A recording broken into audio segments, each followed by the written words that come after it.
NDA ചരിത്ര വിജയം നേടിയ തൃപ്പൂണിത്തറയിൽ ജനപ്രതിനിധികൾ സത്യപ്രതിജ്ഞ ചെയ്തു. മുതിർന്ന അംഗവും BJP നേതാവുമായ രാധിക വർമ്മയാണ് ആദ്യം സത്യപ്രതിജ്ഞ ചെയ്തത്. 21 സീറ്റുകൾ നേടിയാണ് NDA നഗരസഭയിലെ ഏറ്റവും വലിയ ഒറ്റകക്ഷിയായത്.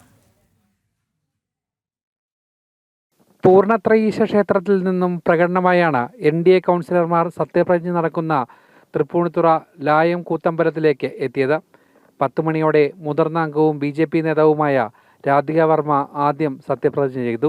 ഉപയോഗിച്ചുകൊണ്ട് നിർവഹിക്കുമെന്ന പൂർണ്ണത്രയീശ്വരന്റെ നാമത്തിൽ സത്യപ്രതിജ്ഞ.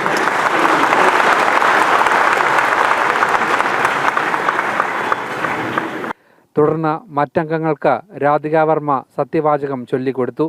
സത്യപ്രതിജ്ഞാ ചടങ്ങുകൾക്ക് ശേഷം ആദ്യ കൗൺസിൽ യോഗവും നഗരസഭയിൽ നടന്നു. NDAയ്ക്ക് ഇത് അഭിമാന നിമിഷമാണ്. ചരിത്ര വിജയമാണ് ഇക്കുറി തൃപ്പൂണിത്തുറ നഗരസഭയിൽ മുന്നണി നേടിയത്. ജനങ്ങൾ കാര്യങ്ങൾ മനസ്സിലാക്കി തുടങ്ങി.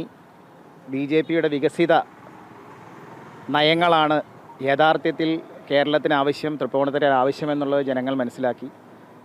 ചിട്ടയായ പ്രവർത്തനത്തിലൂടെ, സംഘടനാ പ്രവർത്തനത്തിലൂടെ അത് ജനങ്ങളിലേക്ക് എത്തിക്കുവാൻ BJP ഒരു പ്രതിപക്ഷ പാർട്ടി എന്നുള്ള BJPക്ക് സാധിച്ചു. തൃപ്പൂണിത്തുറയിൽ അതിനെ ജനങ്ങൾ കയ്യിൽ നീട്ടി സ്വീകരിച്ചു എന്നുള്ളതാണ് ആദ്യമേ പറയാനുള്ളത്. ജനങ്ങൾ അർപ്പിച്ച വിശ്വാസത്തിന് ഒരു കോട്ടവും തട്ടാതെ ഇനി മുന്നോട്ട്. തൃപ്പൂണിത്തുറക്കാരുടെ മനസ്സിലുണ്ടായിരുന്ന ഒരു വികസന കാഴ്ചപ്പാടിലേക്കുള്ള ഒരു തുടക്കമാണിത്. അതിൻ്റെ ഏറ്റവും പ്രാഥമികമായിട്ടുള്ള ഒരു കർത്തവ്യം എന്നുള്ള നിലയ്ക്കാണ് ഞങ്ങൾ സത്യപ്രതിജ്ഞ ചെയ്തിട്ടുള്ളത്. ജനങ്ങളുടെ ആവശ്യങ്ങൾ നിറവേറ്റാൻ വേണ്ടിയിട്ടുള്ള പ്രധാനമന്ത്രി പറഞ്ഞതുപോലെയുള്ള ജനസേവകരായിട്ട് ഞങ്ങൾ ഇനി അവരുടെ ഇടയിലുണ്ടാവും. ഈ ഒരു ചേഞ്ച് ജനങ്ങൾ ആവശ്യപ്പെട്ടതും ആഗ്രഹിച്ചതുമാണ്. അത് തീർച്ചയായിട്ടും അവരത് സാധിച്ചെടുത്തു എന്നുള്ളതാണ്. ജനങ്ങൾക്കാണ് നമ്മൾ നന്ദി പറയേണ്ടത്. തീർച്ചയായിട്ടും അവർക്ക് ആ മാറ്റം വരണം എന്നുള്ള അവരുടെ തീർച്ചയായിട്ടും അവർക്കൊരു മോഹമായിരുന്നില്ലേ, അതിൽ മാറ്റം വരുത്താൻ സാധിച്ചു. അത് തീർച്ചയായിട്ടും ഇനി നമ്മൾ ഏറ്റവും ഈ പറഞ്ഞ പോലെ ജനസേവനം എന്നുള്ള ആ ഒരു കാര്യം ഏറ്റവും പ്രധാനമായിട്ട് നിന്ന് വേണ്ടവർക്ക് വേണ്ടതായിട്ടുള്ള എല്ലാ വികസനങ്ങളും കൊണ്ടുവരാനായിട്ട് തീർച്ചയായിട്ടും ഞങ്ങളെല്ലാം പ്രയത്നിക്കും. 21 സീറ്റുകൾ നേടിയാണ് NDA തൃപ്പൂണിത്തുറയിലെ ഏറ്റവും വലിയ ഒറ്റക്കക്ഷിയായത്.